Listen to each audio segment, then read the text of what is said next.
I remember a few years ago, several years ago, when Kate Middleton married Prince William of Britain. And every time that Kate Middleton was seen wearing the same dress, like she wore this particular dress at one function one day, and maybe a week or two later, she wore the same one again. And it made the news. I was shocked by that. Why would, just because she married into the royal family, now she came from money, her family was wealthy, but she was now a princess, uh, and it was found, at least in Britain, to be newsworthy if she wore the same outfit twice. So I have a couple of questions for you ladies out here today. One, have you ever worn the same outfit more than once? And two, did it make the news? Nah, nah. Today, the scriptures speak to us of course, God's preferential option for the poor. The widow of Zarephath and the widow's mite in the gospel, and how those who are wealthy or powerful can fall into the trappings of wealth and power. And by trappings, I mean trappings. You hear Jesus talk throughout the Gospels about, like a few weeks ago, it's easier for a camel to go through the eye of a needle than for a rich man to enter the kingdom of heaven. And Peter and the apostles were shocked. Lord, who can be saved? Because at that time, it was the belief among the Jews that wealth was a sign of favor from God. And Jesus comes along and just turns that all upside down and espouses the virtue of poverty. He himself lived the life of an itinerant preacher, only accepting the help from some of his followers. So we need to be careful of our attitude towards wealth. The problem I think that Jesus has with wealth was that when you are very wealthy, you tend to want to get more wealthy.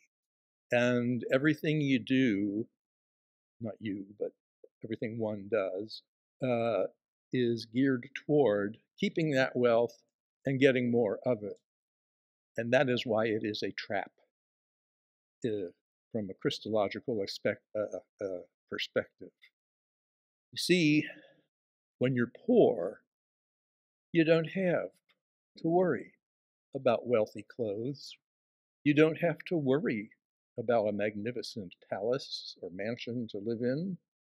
When you're poor, you just have to worry about where your next meal is coming from, like the widow in our first reading today.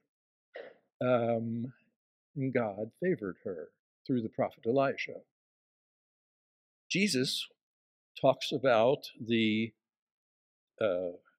scribes and Pharisees who like to go around in long robes and accept greetings and honors and all that kind of stuff. And he says they devour the houses of widows and say lengthy prayers to kind of cover over it. These are traps, the traps of wealth and power. Jesus does not condemn wealth itself. What he condemns is when wealth takes his place in our hearts. The widow in the gospel story is praised by Jesus because she's taken the treasury that they're talking about is the temple treasury. So in other words, the collection, to kind of make it a reference we might understand.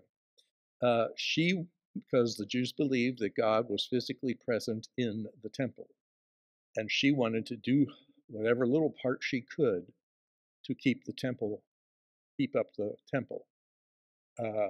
The rich people, they were given a lot of money, which was a good thing, but Jesus doesn't condemn them because they're rich. what he condemns whenever we hear Jesus talk about the problems with excess wealth is when the wealthy or the powerful put that ahead of Jesus. We could have all the money in the world, but if we kept Jesus first and used our money for good, then Jesus ain't going to have no problem with that. But if we are grasping and only wish to make ourselves richer, then that becomes our God. And we have placed a material thing above the Lord Jesus. So it's always something to be aware of, to be careful uh, about how we view money, about how we view the poor, about how we assist the poor. I know you have a St. Vincent de Paul Society here. Most every parish has one. And it's a way to help support the poor in this area. And we should always be mindful. Keep Christ first in our minds and in our hearts.